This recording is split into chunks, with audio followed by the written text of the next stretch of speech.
God has ordained that the representatives of his church from all parts of the earth, when assembled in a general conference, shall have, what's that word? Authority. Yes. Which is the last quotation out of all of them? 1909. In these previous quotations, is she disregarding the general conference? No. Only thing she is saying that when they make decisions out of harmony with the will of God, should we receive that? Should we receive that as the voice of God? But does that mean they don't have authority? No, they still have authority. They still have authority, yeah. But when they make decisions in harmony with God's will, as a part of that body, should we receive it? Beloved, yeah. When the church makes decisions, the general conference, when it's in harmony with this book, should we receive it? We should receive it. We should receive it.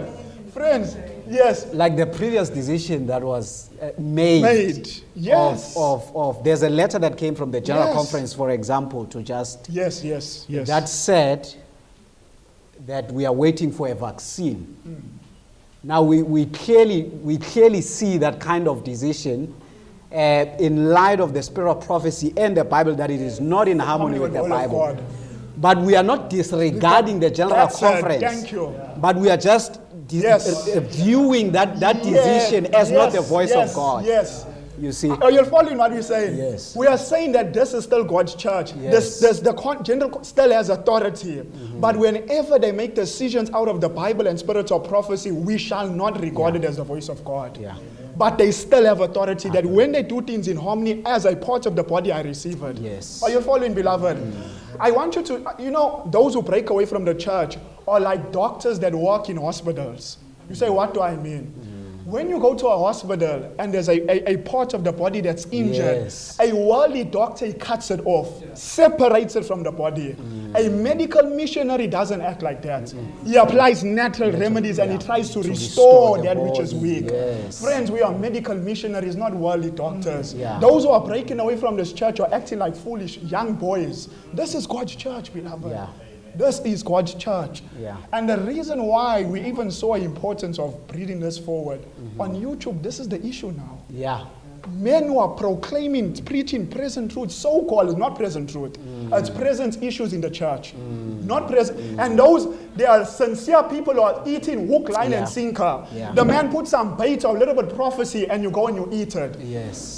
Deceived. Brother Cabello, we're not finished. I want to show something. Come with me to Revelations 18. Revelations 18.